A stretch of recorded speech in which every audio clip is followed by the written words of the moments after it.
رسول اللہ صلی اللہ علیہ وآلہ وسلم نے فرمایا، اے علی، مومن تم سے محبت اور دوستی رکھے گا اور منافق تم سے بغض و عداوت رکھے گا۔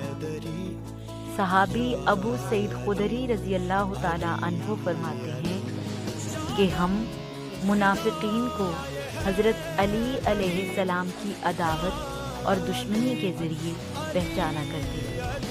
رسول اللہ صلی اللہ علیہ وآلہ وسلم نے فرمایا، مجھے علی علیہ السلام کے بارے میں 3 چیزوں کی وحی کی گئی کہ علی علیہ السلام مسلمانوں کے سردار، پرہیزگاروں کے امام اور نورانی چہروں کے رہبر ہیں۔